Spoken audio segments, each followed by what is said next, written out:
Hello, everyone, and happy Friday to you. It's so good to be back with you. I have missed you all. I've been away traveling the past couple of weeks, but I'm so grateful to the amazing NWC team who was able to keep our Intentional Conversations podcast going in my absence.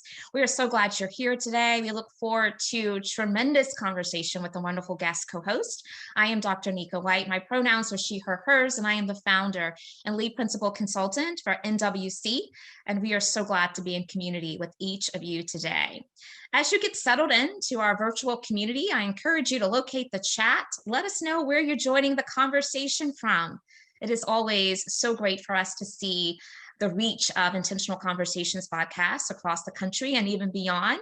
So let us know where you're joining from. And if you feel inclined to share a bit of information about yourself, maybe the organization that you're affiliated with, or even your LinkedIn, we would also value that. You sharing your LinkedIn let us know that you are willing to connect with members of this community, even beyond this window of time today. And we always love to make sure we can make those connections. I also will let you know that cameras today are encouraged, but they're certainly not mandatory. We love to see smiling faces, but we realize that many of you are joining just in an auditory capacity, and we welcome that as well. If you would like to have the option of closed caption, we have enabled that for you. It's part of our way of showing up and really supporting disability inclusion. And so hopefully you will leverage that if it's going to make your experience better today. So thank you all so very much. And again, you have joined Intentional Conversations. Welcome.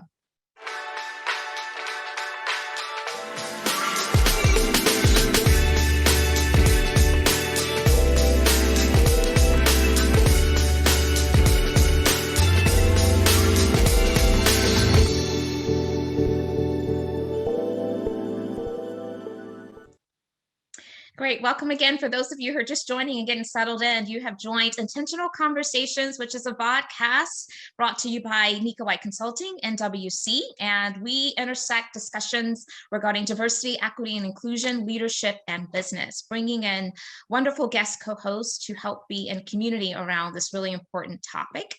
And so I want to jump right in. I often like to give you information about what you can look forward to. You all are aware, because we've been announcing this for the past couple months now, but we have taken Intentional Conversations and now we have a podcast version. So for those of you who may be in touch with folks who like to get their content in a podcast capacity, let them know that Intentional Conversations can be leveraged in that regard. But we also very much appreciate seeing a live audience every time that we connect here each Friday. So we like to give you a little bit of a heads up for what you can expect for the future weeks.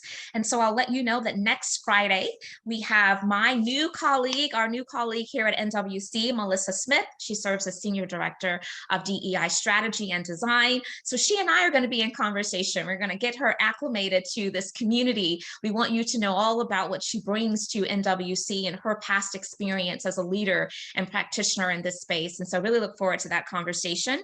Then the following week, we have the pleasure of welcoming Dr. Christine Bazzotti. And in that conversation, we're going to be discussing allyship and advocacy as an equity practice and how to take action as an ally without causing harm, because sometimes we don't know what we don't know. And so we unintentionally can create harm, and that harm still has impact. And so we look forward to Dr. Bazzotti helping us to break that down on Friday, July the 22nd. Now, it does me great pleasure to introduce our guest co-host for today. And it's been quite some time since Vince and I have connected, so I really am looking forward to this conversation. It's going to be an opportunity for us to catch up. But let me, as I normally do, share with you his official bio. Vincent S. Pierson, the CEO of VSP, for Vincent S. Pierson Impact Strategies, is an award-winning change agent and diversity, equity, and inclusion strategist with more than 10 years experience. Operating at the intersection of sports, diversity and inclusion, and social justice, Vince is passionate about using the power of sports to move society and open hearts, minds, and eyes of both sides of any equation. With a strong belief in sports' unique ability to transcend difference and unite people, it is a unifier, we all know that about sports, Vince focuses on intentionally harnessing that energy to address certain ills in our culture that need genuine attention and understanding. Vince currently supports clients in multiple industries, including education, media, sports, and technology. He is also the founder of the Black Sport Business Academy, a nonprofit focused on enhancing the learning experiences and career outcomes for HBCU students interested in sports. Prior to launching his own DEI impact consulting practice, Vince served in senior diversity and inclusion roles with Bloomberg LP and minor league baseball. That's where we met, minor league baseball. He also co-authored racial and gender report cards during his time with the Institute for Sports and Social Justice. Vince is a proud HBCU graduate and proud new father to twin babies that are 8-month-old. And we've talked a lot about those babies because I'm super excited when I encounter people that have twins. I've always thought that it would be fun to have twins. And so Vince is telling me, maybe the fun part is coming soon, but we'll hear from him about that in just a moment. So in your own way, either through emojis, through expressions into the chat, please, please, please, let's help welcome Vince Pierson to today's conversation. And I'm going to stop sharing my screen so I can spotlight Vince. I'm so glad you're here. Thank you so very much for being here. And as we always do, and I think I prepared you for this, we've read your bio, we know your accolades, your credentials, and kind of the lens in which you show up to this work, but help us to know a bit more about you, Vince. And so I want you to greet this audience in your own way. And specifically, you have to share something with us that we don't know about you just from reading your bio. So give us some inside scoop. Well, Nika, thank you so much for having me. Just seeing the faces on screen and even the folks, filling the chat with where we are. It just feels so good to be back in community with people, even virtually. I feel like it's been a while since I've been amongst the subject matter experts, the doers in this space in a way that allows us to connect. So thank you for having me. A bit about myself. I mean, we got to talk a little bit about being born and raised in Roanoke, Virginia, which is to me always been a small town. And we'll talk a bit about this in the conversation. My love, my passion for this space has come in a very organic way. Sports is something that I've always done, I've always played. And then people is something that I feel like I've always been able to uniquely connect. And so paying attention, I think that there was like a natural evolution to my calling in a space of diversity, equity, and inclusion. And then, you start to build the skills because, I personally think the passion can get you but so far when it comes to strategically advocating for change. Fun fact, maybe not so fun fact, but something you wouldn't know by just looking. My family is on the mend from COVID. I couldn't come up with anything better, Nika. So this time we were supposed to have our prep call last week, wasn't able to do it because COVID had me down bad. I guess we'll use this as an opportunity. It is still out there. It is still real. Protect yourselves, protect your families. But I am happy to report that we are doing much better. The babies did catch COVID, but they are also doing much better. There's nothing worse than a sick baby. Sure.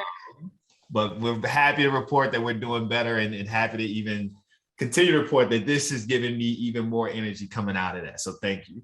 Yeah, no, I love it. Thanks so much. I'm glad the babies are doing better. Glad that the whole house is on the mend. And yes, that this is a great opportunity to remind us all to stay vigilant because it is still out there, right? Still impacting us. In fact, I just saw recently where they are, the government is now providing some additional home tests. And so if you haven't seen that communication yet, make sure you look for it and you get your home test sent to you so they're readily available. You mentioned the word passion just a moment ago, and it struck me because I am with you, and this audience knows I say oftentimes that really being effective in this space, it can't just be about passion alone. We have to align both will and skills. So I'm with you on that. That very much resonated. We are going to be bringing in a lot of the comments and the sentiments that are going to be shared into the chat. So I just want to remind this audience that if something comes up for you that resonates, certainly make sure you take it to the chat. And if a resource surfaces that you feel like would be of value to this entire VodCast community, please share those resources as well. And you're getting some love, by the way, for your art. We see that you're a Tupac fan. Let's see, and is that Kobe? Who's in the middle? In the middle, we've got Nipsey Hussle. Oh, Nipsey, yes, absolutely. And then Kobe there on my right. But it's funny because growing up in Roanoke, Virginia, these are three gentlemen who've made their names on the West Coast. So on the whole other side of the country, but these are like muses for me. And a lot of their just knowledge and approach has, I feel like, influenced even my approach, not just to D&I, but to life in general. So Yeah, no, great, fantastic. So let's jump right in. So I love the fact that you've carved out this very specific niche where you are connecting sports as again, a universal unifier along with this work of social impact. And so talk to us about, why do you believe so strongly in the power of connecting those two? And what have you found by making that part of your platform and the way in which you like to do this work?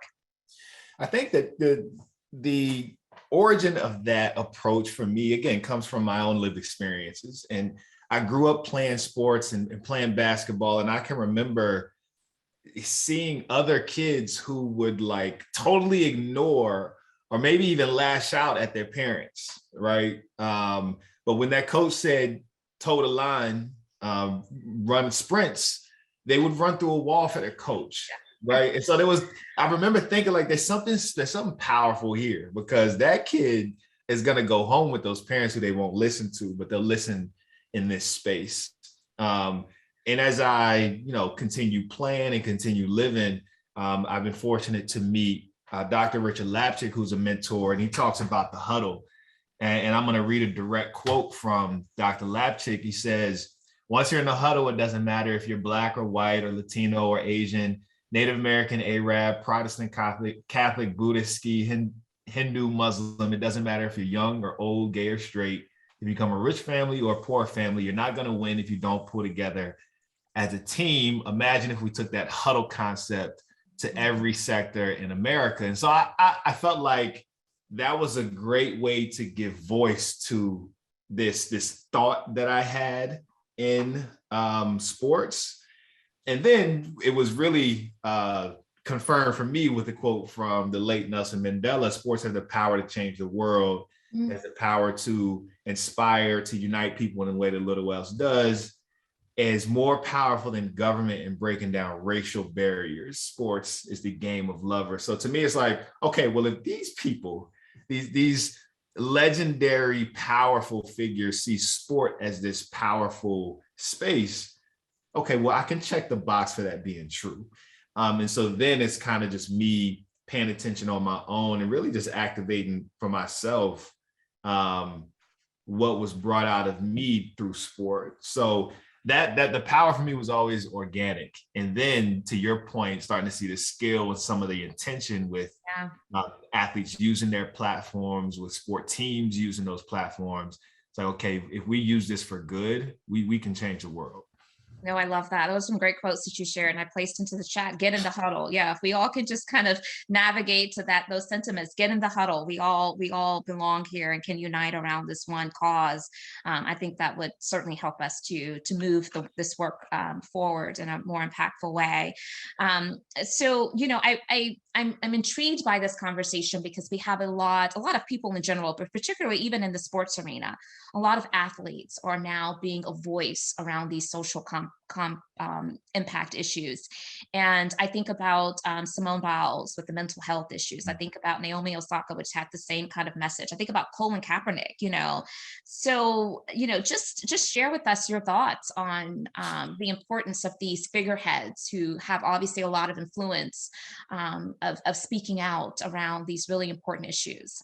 Yeah, I think that is such a that's typically the first thing that comes to mind when we think about the power of sports, is these powerful figures, these very unique platforms, and how they're utilized, and what we see when they choose to center that, or center social justice issues or topics or conversations, is often a global conversation that follows, and that's very different from, grassroots activism that oftentimes takes years to build momentum and the groundswell into something that everyone's paying attention, or these very unfortunate tragic events that happen and the world is paying attention and looking because of a tragedy.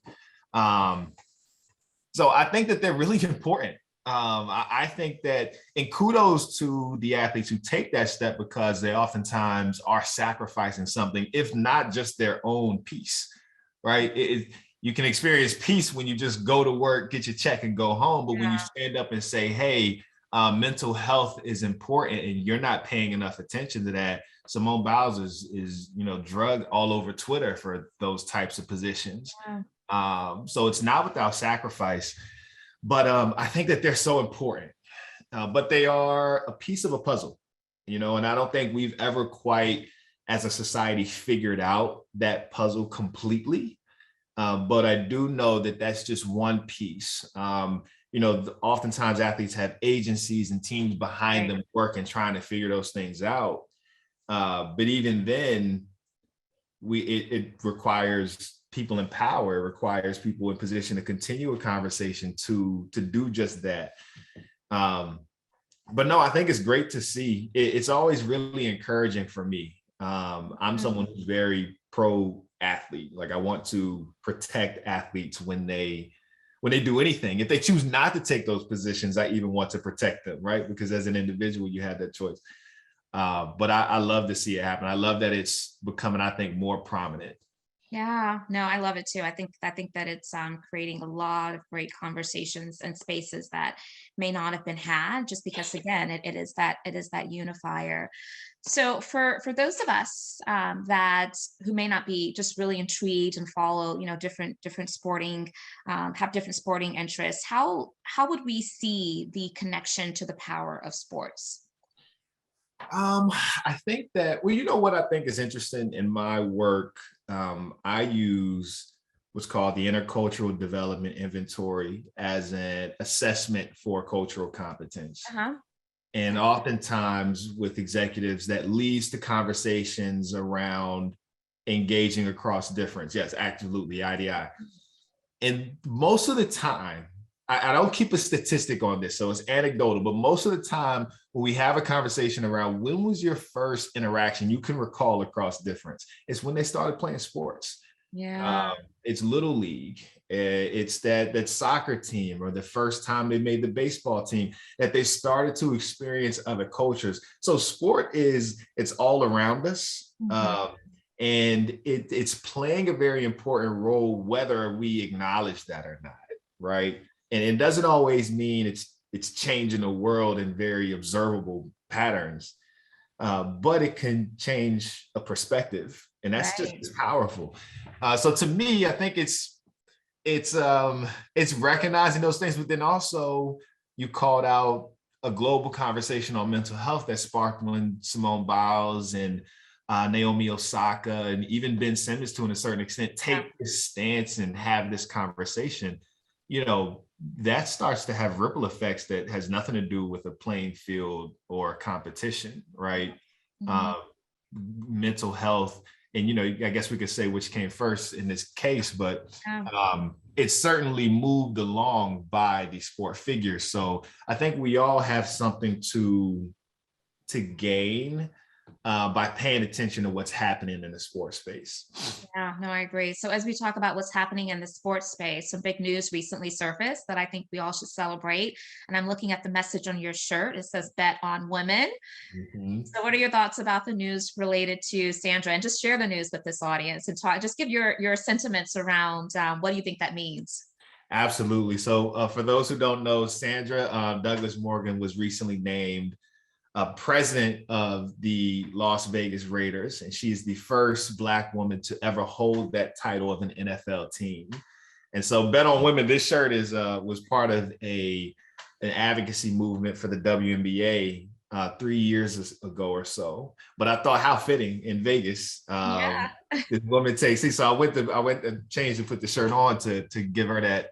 I think it's great to see, and I had conversations with friends who are a little more cynical and say these sort of representation plays don't necessarily move the needle for me anymore. And I'm like, that's this level of cynicism I can't tap into. One, I'm going to celebrate this woman for this accomplishment, because I truly believe when Black women win, we all win, if we can really embrace that. And then to see this happen in sports at the same time where owners like Dan Snyder, I hate to say it, are kind of being put on notice that, hey, we're not going to accept this sort of culture you created. We're also seeing a woman be put in place. To me, these are signals of ideally a true culture shifting, right? Because we don't only have the appointment, but we also have this, again, this owner being put on notice who's done harm to the culture. So I have to allow the optimist in me to celebrate this wholly. Yes. So I love seeing that too. No, salutes to you, Sandra. It's definitely worth celebrating and bringing to this conversation. So how can DEI practitioners use sports to make connections throughout organizations? I mean, let's try to make this practical for those that don't have like the sporting background that you do, but it is a unifier. And I think that a lot of practitioners are being very creative and innovative these days to by all means necessary. How can we bring people along? And so what would you say to someone who, again, is not in the center of the sports realm, but they're doing this work and they really want to take the aspects of the unifying, concept to the work of DEI? Yeah, I think that, for practitioners in the room, part of the challenge, if we're having a workshop, can oftentimes be getting people off, I'll say off the walls, to use an analogy, right? To get people engaged, paying attention, and actually tapped in. I think sports can be a great way to do that. I used to simply open workshops I used to work in minor league baseball, any minor league fans in a room, and I was always shocked at the number of hands that shot up, right? So all of us have to find these tricks that work for us to be effective. I think that if sport is not that for you, it's probably best to leave that on the bench, right? Don't try to force into sport No analogy. pun intended, huh? Yes, because but if it does make sense, I really think that there's a unique way of getting people to lean in once they hear a local sports team or hear of news of a player or someone that they care about. And look, we're already seeing Columbia Fireflies and OKC Dodgers mentioned in the chat. These are great ways to get people involved, but then also the analogies. I love using sports for the analogies. Look, even as I'm talking now, I'm talking about on the bench. And so these sorts of things to me come naturally. And I think that's where the passion gets to sort of tie into the presentation. But I think that it has to be organic, right? If it's local, depending on what city that you're in, if you can tie in a local sports team or local sports event. It is certainly when these things happen on a global stage, creating space to have that conversation can really get people to lean in and start to get folks engaged and their eyes open a bit. Yeah.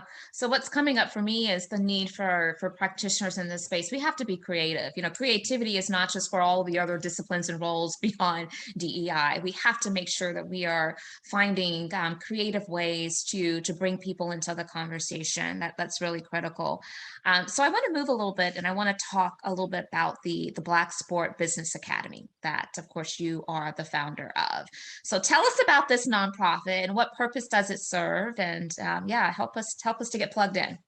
So this is like my passion project. This is my baby before I had babies, because it really was born of an idea that was planted during my time at Virginia State University. So the Black Sport Business Academy exists to connect with students at HBCUs who want to break into the sports world.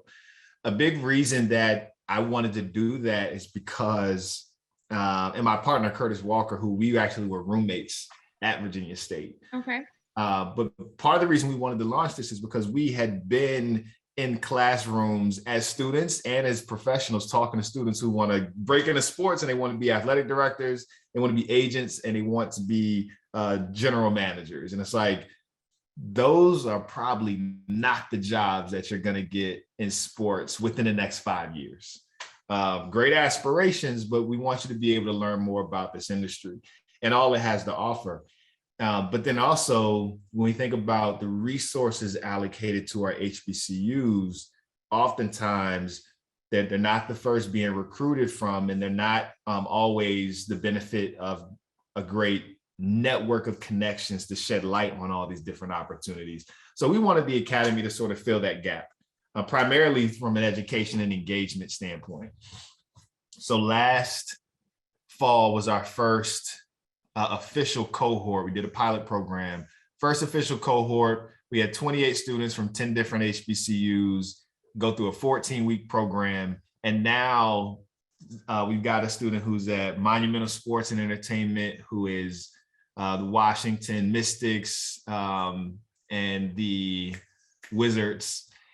We've got a student with the NFL. We've got someone down in New Orleans with the Pelicans and Saints. We've got a couple of students at NASCAR. So it's just so great to see these students step up, raise their hands for this like very intensive program, and now go on and do great things. Please, if you can, check us out on LinkedIn. Check us out. I'll drop the website in the chat. It's being built on the backs of myself and my partner at this point in time. We don't have a giving campaign yet, so I'm not here to make those types of requests. But that is, it was also born in the pandemic. We were able to tap 10 different campuses because we did so virtually. We did so on this sort of platform, right? We use Zoom.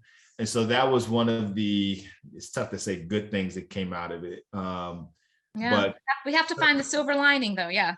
Right. Certainly an opportunity that presented itself and we were able to capitalize. And because of doing so, the idea is that these students benefit. And that's the big thing, right? Is in the last couple of years, we see tons of millions of dollars going to HBCUs. And my question was, how does that change the student experience? How does that change the career outcomes for our students? And so that's was like, rather than waiting, let's jump on this passion and see what we can make happen. I so love that this is a passion project for you. And I know that many are benefiting. We have placed into the chat, we have some really good VodCast community members that are quick to the draw. So Mauricio, thank you so much for placing the web address for the Black Sport Business Academy, as well as the LinkedIn information. And I love the fact that you mentioned hockey. And the reason I say that is because, this is focused on HBCU students. And I know that there are sporting spaces that we aren't really well represented in. And I think that introducing and trying to bridge that gap where we can is really important. So I'm glad that you're making sure that it's not just the traditional football, basketball, but there's some other arenas, sporting arenas that we're emphasizing as well. That's awesome. Absolutely. So you want to talk about the Rooney Rule? Yeah, let's get into the Rooney Rule. Let's go to the Rooney Rule, yes. And so, of course, NFL has the Rooney Rule. It passed. So first and foremost, enlighten this audience for those who have not heard about the Rooney Rule. What is it? And then what are the DEI implications for it? So I want to invite you, Nika, to stop me when I get too long-winded here, right? You start to slide back. That means I'm getting in my bag. But the NFL's Rooney Rule was actually inspired by the team owner of the Pittsburgh Steelers back in, I want to say, the 50s, when he began to advocate for, and I thought this language was very interesting because when he was advocating for people of color, he called it integration. We need to integrate the ranks of our coaches and executives. And I think that's an important evolution of the work we do in D&I, right? Yeah. Because once upon a time, that was the language then. That was the language then, yes. Absolutely. And we are on the heels of that. Our origins exist. That's part of our, and not even the origin story, that's certainly part of our evolution. So it's named after Dan Rooney because of his advocacy early on. And so in 2003, the NFL adopted what's called the Rooney Rule. And at the time, it was around minority, racial minority, people of color, coaches getting opportunities. And so the rule required that one person of color be interviewed for every coaching vacancy in the NFL for all 32 teams. And, much is said about the effectiveness, the genuine, or whether or not this rule is genuine, but that was the rule. And we actually saw, I want to say in 2008 or 2009, the most African-American head coaches that the league had ever seen, right? So someone may be able to point and say, well, the rule seems to have worked. Yeah. And then 10 years later, we've got one or two African-American head coaches, and it's like, well, what seems to have happened? Now, recently, the rule was amended to include women. And so now women and people of color must be interviewed for every opening. And it's no longer just one, right? So not just saying pick one or the other, it's two, right? A woman and at least a woman and at least a person of color. And I think it's important that you said at least. Right. Yep. Yeah, exactly. Because it isn't like it's a very, and all of us have likely had some experience building strategy. We probably had these sort of checkbox initiatives, and it can come off as that. And we'll talk about how we feel about that later. But yeah, that is the rule. It's a minimum of. Yep. And the expansion also challenged them to get beyond just head coaching vacancies, but coordinators and GMs and some of the football operations positions. And so now we're seeing an expansion of the roles, an expansion of who's being prioritized, with women being added to that. And I think that we're also seeing efforts like there was a symposium of sorts that was held where team owners were actually introduced and did kind of like a speed networking thing with eligible candidates for coaches. And that is, sort of it's getting away from the checklist and sort of breaking like into the network of these team owners. And so the efforts seem to be piling on. And I think it's always really good to see, because it certainly could have been a thing that was launched in 2003, seemed to have worked early on, less effective later, and it's swiped, and there's some committee put together that's supposed to come up with a better idea. Yeah, a lot of criticism around it right now, I know. And I think it's because, to your point, where you start has a lot to do with being informed by what's happening at that time. At that time, all of those minimums felt like, yes, this is a start, we're making progress, right? But now, as things are evolving, we have to also evolve some of these policies and these rules to make sure that they still are addressing the issues at hand. And so great intentions, but I'm glad to know that there is enough pressure out there that's causing a revisitation of the Rooney Rule. And keep in mind, while it started in the NFL, as well as Vince, now a lot of corporations started adopting some variation of the Rooney Rule for their hiring and recruiting practices as well. And that's another reason there to sort of keep an eye on industry, right? Because when it happens in sports, it's front page news somewhere. Yeah. And that can, it's encouraged how others are doing business, even in the D&I space. And a lot of corporations who use that same tactic call it their version of the Rooney Rule. Like they don't even dress it up differently. Right. So it's a direct impact of a business practice in sport that has sort of transcended that space. Absolutely. Really important point. It just emphasizes the significance of the sporting realm and the influence that it has to all other sectors as well. So I'm going to encourage this audience to prepare to get your questions ready. We are going to shift momentarily. I'm going to ask a couple additional questions, then we'll shift. We'll give you an opportunity. And as always, if you're new to this community, we do allow you to unmute yourself. We will spotlight you if you desire to present your question or contributions live directly, or if not, and you feel more inclined to share your question in the chat, we are paying close attention to that, and we'll make sure that we present those questions. And so I want to talk about the NCAA right now. Some big news as of last June. The board of directors suspended the organization's rules prohibiting athletes from selling the rights to their names, images, and likeness. College athletes could start making money from endorsements. I thought this was huge, by the way. What does this mean for Black and brown college athletes?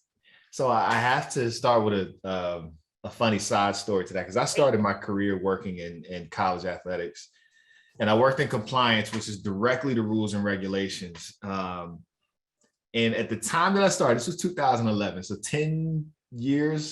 11 years ago, student athletes could be given bagels for breakfast or like a meal or something.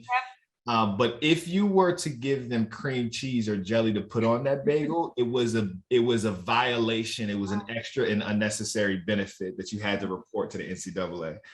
This is how far the NCAA has come in these 11 years, right? Yeah. Where now student athletes can benefit financially from their name and likeness, which is a draconian and so inequitable rule that I think we'll look back in 20 years and be disgusted with a society that ever existed like that.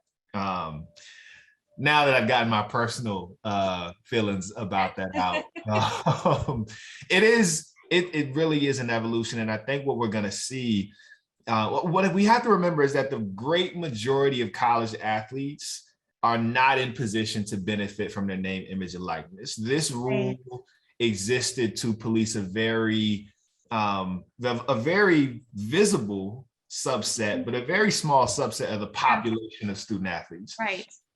That being said, because of the visibility and because of oftentimes the makeup of that subset, there's a lot of questions around equity and obviously our history and unpaid labor. And we just saw USC and UCLA go to the Big Ten, which is still like mind blowing for a lot of people. But all of these athletic departments and whole universities are jockeying for position, and it's a money game. Right. And so everybody's playing this money game, except for the people who are on the court playing the actual game. And in a lot of ways, they still cannot benefit. They can't get their maximum value because they can't necessarily be paid to play. They can be paid for their likeness and things like autographs or endorsements. But opening that door is, and we've seen it's been a bit of opening Pandora's box, the Wild West, and nobody knows what's coming, and everybody's hiring now like nil directors and name, image, likeness. But what I love about it is the power has shifted a bit. The power in who's calling the shots, who's being prioritized, who benefits, who gets to win financially at the end of the equation has shifted completely. And I think that opens the door for, I mean, in a 4-year college career, you may never go pro, but you could still set yourself up to take care of a family for the next 5 to 7 years. And that's life-changing for people. So I think it's a great win for society. The power never relinquishes power voluntarily. So we're going to see, I think, some push and pull. But I'm really hopeful for what this does, specifically for student athletes at our HBCUs. I'm sorry to continue to beat that horn, but I think there's going to be a very unique marketing opportunity there that some organizations are going to step into with a lot of, again, life-changing money to support students and student athletes. Yeah, no, awesome. So one more question, then I will open it up. Again, you can use the raise hand feature, or you can share your question into the chat and I will present it on your behalf. But we do love the opportunity to spotlight members of our VodCast community. So I want us to learn a little bit more about VSP impact strategies. What led you to launching your own company? You touched on this a little bit before, but I want you to go a little bit more in depth about the type of projects that you help support clients through. Give us a little bit of additional insight into VSP. Absolutely. So it's very interesting. It was born out of need a little bit. So I left Bloomberg after about a year in February of 2020.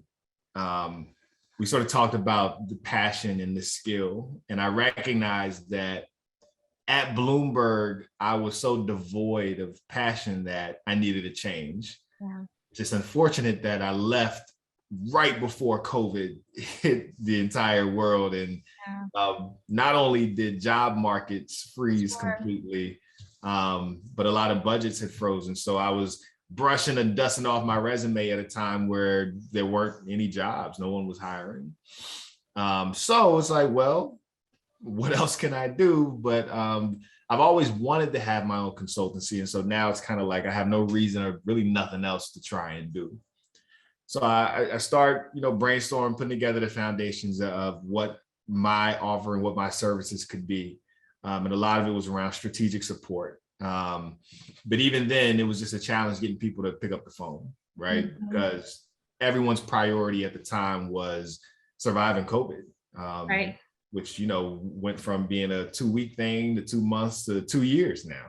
2 years, 2 years and counting. Yeah, seriously. Yeah. So the beginning of my entrepreneurship journey was born of need and started very slow. And then George Floyd was murdered. And literally the next week, I had my first 2 clients. And I struggled with that because very seldom, in my own perspective at least, can you point to the death of a Black man as the reason that you now have food on the table. I know, right? Yeah. And so it was a difficult moment for me, and I reconciled and worked through it. As you know, I truly do believe to see my work in this space and all of our work in this space is a calling. And the idea is that you don't get to choose how you're called. My responsibility is to now, with the clients that I get to support, how do I get that to a place of true impact and change? And so that first summer, there was a lot of listen, talk, and learn sessions, and opening a conversation around racial equity and anti-racism was a big deal.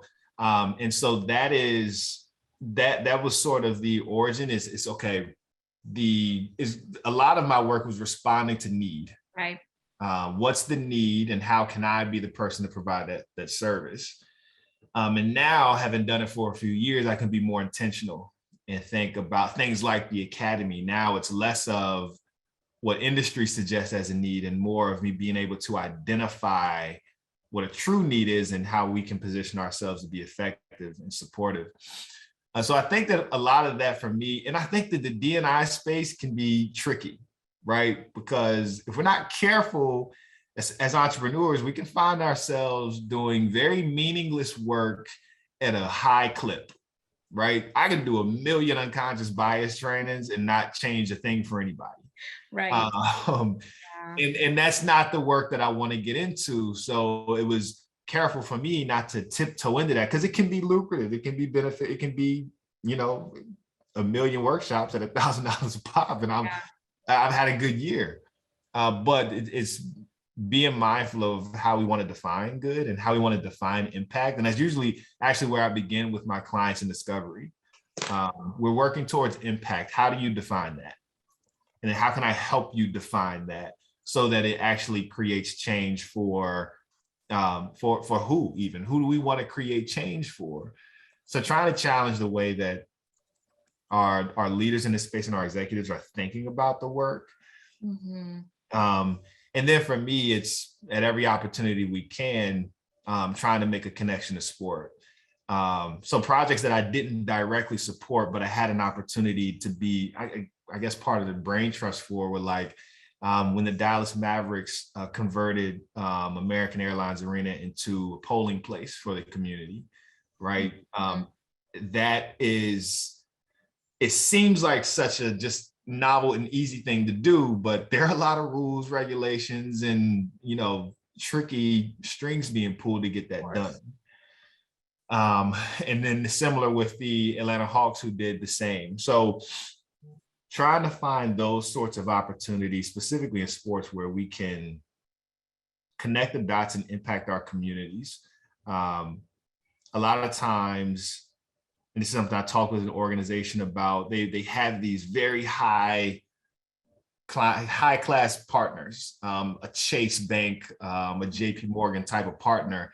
And then they service a sector of the community that can oftentimes be, may not have access to the sorts of financial education that you can now be a middle person to facilitate, right, because of your position in the community. So what if we prioritize that for a season, right? And it doesn't have to be marketed or something in commercials, but what change could that create? So it's kind of creating those types of projects, and finding the right partners has really been the biggest thing for me, right? Because it's not everyone's not there yet in their journey, right? So that's a big part of the work for me. Everyone is not there yet in their journey. That is so important to remember. One of the things you said earlier that I wanted to amplify, and I did so in chat, is being mindful of how you define good and how you define impact. Yeah. And that resonated with me because we talk a lot at NWC about the difference between activity versus impact, right? we can be productive all day doing things, but is it really driving towards impact? And so I love that that's part of the premise of how in which you like to show up and support your clients as well. So I'm going to move to Plavana. Plavana, welcome. I'm going to spotlight you. You have a question. We want to give you an opportunity to share with this community. So present your question. How are you doing? Good. How are you? Doing well, thanks. Good to see you. Good morning, Vincent. Very, very good to meet you. Very appreciative of the information you shared and all the work that you're doing. I myself not an HBCU alum. My wife is. She's a two-time ASU alum. I've done a lot. I've had a decent sized career recruiting at HBCUs and working with HBCUs. Spent a decent amount of time at VSU. One of my fraternity brothers was also one of the associate provosts. He and his son both are VSU alums. So great to be able to work with those. So that being said, I also put in the chat one of my partners that I work with that does a lot of work with HBCUs.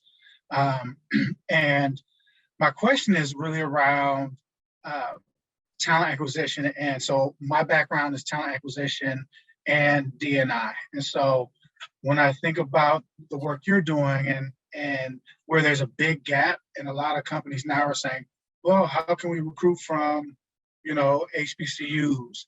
I think there's different ways of doing that. And in many cases, and I know you don't exclusively, you don't exclusively work with HBCUs, right? No, not exclusively, no. And so even with that side of things, Black students traditionally don't use career services, but that's where all the companies are going. And so they're missing all the Black students on campuses. So when we're working with, do you work with large companies to kind of use you as a conduit to have those conversations with those athletes around what are the next steps to get this internship, or we want you to come work for us because yes, you're an athlete, but you're also a leader. You understand team. You also have a degree that is applicable to the work that we need to be done. So again, my question, if I step back and say my question is, how do you partner with talent acquisition professionals to be a conduit to make sure that those Black athletes in particular are not missing the boat when it comes to careers outside of athletics? No, that's such a great question. And I appreciate the context. And before I answer that, I want to ask, if you don't mind me asking, what fraternity are you part of? See, so I had a feeling as you started to speak, I had a feeling when you started speaking, I was like, I know a brother when I hear one. Yes. Families in the house. All right, so GZF, and then 16, so relatively new, but not to table my excitement a little bit. It's okay. We offer space for that. That's totally fine. There's two ways I want to answer that, because for the talent acquisition professional, it could be a direct connection to the academy where you're in position to connect with these students, right? If it's for the head of HR and we can talk talent acquisition strategy, then it might be what I've tried to do with organizations is really build something similar to the academy. I think one of the big gaps with talent acquisition, and this is sort of a reimagining of how we do the work, is that we can't only concern ourselves with acquiring the talent, we got to be willing to develop the talent. Mm-hmm. And so would we be willing to partner with a university and build a 6-month or a year program that allows us to touch 20 students and maybe we hire 3? And maybe the other 17 go on to do great things, but they're always going to remember IBM or insert client name here as a big part of my development. I think that's where strategically there's going to be a lot of fruit, but it's not going to be as much fruit as the labor that it's going to require, right? It's almost an equity play to say we're going to build this to support community, and then we're also going to hire from it, and that's going to be a effort toward our pipeline, but that won't be the biggest carrot, so to speak. But for the TA specifically, programs like the academy can be when we're starting to bring in partners this year where we got 14 weeks of the curriculum. You own 1 week. And in that week, you can talk about, we got 3 sessions in a week. During that week, you can talk about the process. You can educate on what your company does and what, you know, your sort of space in the sport landscape is. And then it can be meet, you know, 4 professionals on a panel to learn a bit about their background. So that's how we're positioning as a sort of a what's the word I'm looking for here? Sort of a tactic for the talent acquisition. But on the strategic side, I think it's almost a shift in what do we prioritize? And what are we willing to invest? Because I think if we're willing to invest a bit into the development, then over time, I think, one, we have complete ownership of this process, and we start to see the impact be a lot more widespread. Awesome. Right. Thank you. I'd love to connect with you. I did connect with you on LinkedIn, but I'd love to have further conversation about this. Most definitely. Appreciate it, brother. Good question. Thanks, Claude. I appreciate you being here. We also have Linroy that has a question. So Linroy, I'm going to bring you on now and spotlight you. Welcome. Thanks for being here. Thank you for having me. My question is actually getting into where you were at, but getting into it a lot deeper. The university setting when it comes to career services, talent acquisition, building a pipeline, I did that for 20 years in university settings and incorporated DEI within the area that I worked in when it wasn't called that, when people weren't really doing it, particularly the way we're looking at it today. But since you mentioned HBCUs and also kind of your interest in the athletic area, I was curious about if you have, how effective has it been for you to leverage for D1 schools, the CHAMPS program? Also, you were also Greek as well as I. Have you leveraged, because HBCUs, Greeks really are important. And then the third area that's really important within that context in terms of HBCUs is the band and then student organization in terms of leadership. Have you leveraged that? I would have asked about the career services, but I listened to you closely and kind of have some impressions about kind of where you're at with that there. But those 3 areas there, what do you say? How is it going? I think you're definitely, that's definitely a strong play. And oftentimes what I saw, and Nika, you might remember this with a project, I can't remember, I believe it was a South Carolina team, but it wasn't Greenville. But they did a project and they brought in HBCUs and they had the band as a part of it, and they had a lot of Greek life support as well. Yeah. To your point, Linroy, where we didn't see the connections drawn is a continued relationship and something that leads to jobs, right? And actually pursuing this as something more than an entertainment add-on, as something that actually is a pipeline for talent. So I think that we're getting there. There's seeds planted there, but it's going to take people who are willing to put in the work to connect the dots. So there's fruit for sure, especially student organizations, especially things like the band when we think about how prevalent those are. And I just attended the Black Sport Business Symposium in Atlanta, and they brought in the band from one of the local schools. I don't want to misspeak and say the wrong school, but that's such a part of the culture. Like it changed the whole opening ceremony because they brought in the band, and it was like maybe 12 students, but they let them rock it for like 25, 30 minutes, and they did. Yeah. But I think to get beyond the entertainment and start to build in those young people, the leadership, like to take their stories and start to build that into skills and support them in that process. There are some people in the band who aren't going to realize that they're leaders until 4 years after they graduate, because they're not being challenged to think about it in that way. And that's where I think organizations, when they partner in these spaces, we've got to be more intentional. And you've got to have people who are willing, right? Who care and see that benefit, because it's a labor of love in a lot of ways. Can I do a quick follow-up? And I'm looking at the time as well. I know it's precious. The other thing was, it was said earlier, Kwame, I believe, said kind of they're not going to the career services, which is true. And that's where you got to know how to maneuver universities to get to where the students are, because there are faculty members, there are departments, and there are multiple career services within, particularly the larger institutions, but even smaller institutions do the same thing. But, I wish you the best on the thing that you're doing, because it is great work to do. I've done similar things at universities without the external person. Check out Inroads, what they're doing. That'll give you some insight on kind of leveraging, particularly the being able to get compensated for it as well. They have an excellent model. Thank you. I appreciate that. I'm familiar with the org, but I could definitely spend some more time researching. Yeah, great. Thanks so much, Linvor. I appreciate the question. Appreciate you being here. I do appreciate the question, because it's sometimes it's an entry point, right? A lot of those kids, you talked about the opportunity in South Carolina, a lot of those kids that were able to be exposed, that was their first time even seeing what the possibilities are. And so I know maybe on the surface, it feels like, well, how are we now connecting really the talent, the career minded, aspect to this? But that was the entry point to get them to even pay attention, and I think for many, it becomes quite effective in that regard.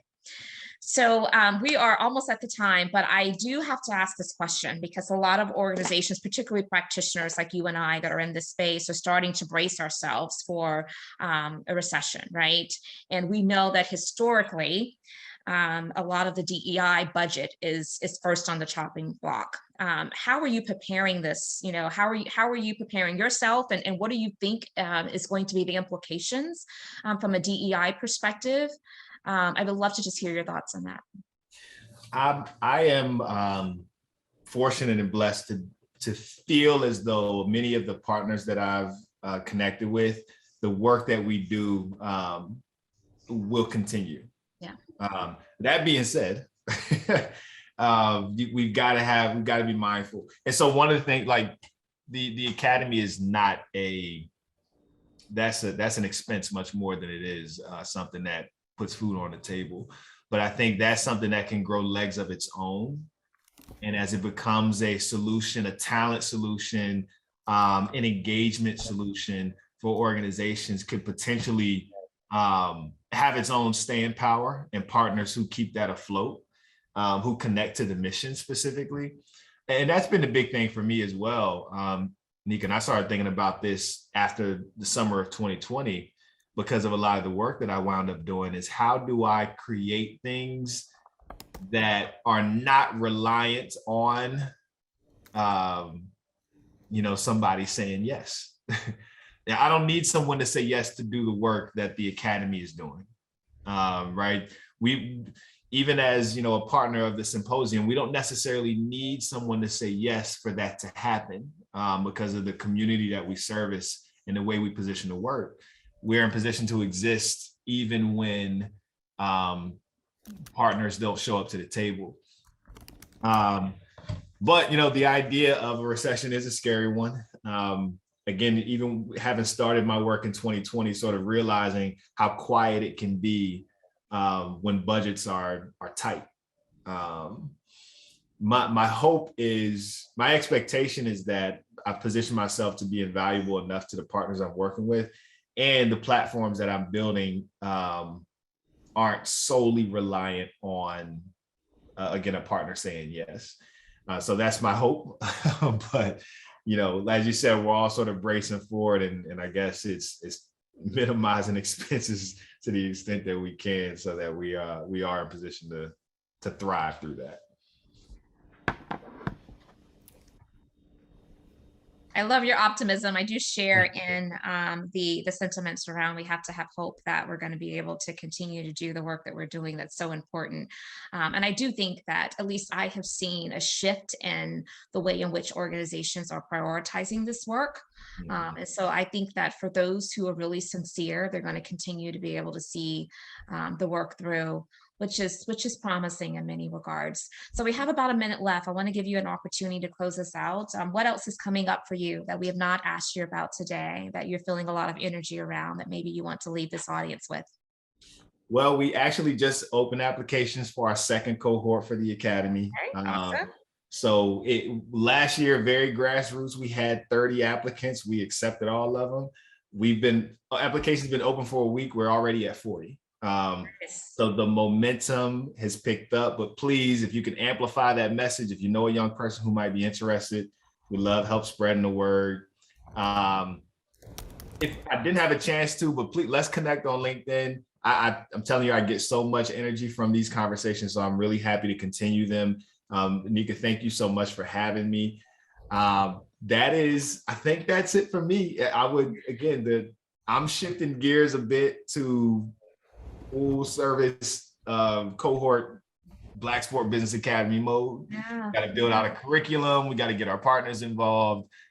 We are in the process of securing partners for that, for the academy for this upcoming year. We've got a case study partner, but we are looking for some content partners.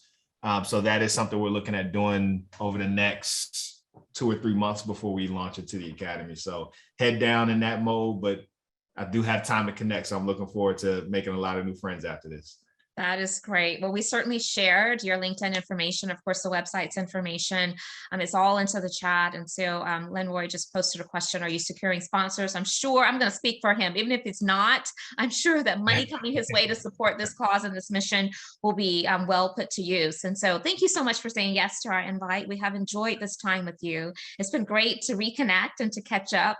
Wishing you all the best and look forward to staying in touch. So thank you to each of you that have joined our VodCast community today. We really do appreciate it. If you found this content to be helpful, then please make sure that you share it out with others so that they can catch the replay or even the podcast. And we look forward to seeing you next week, and have a great weekend. Thanks so much, everyone. Bye-bye.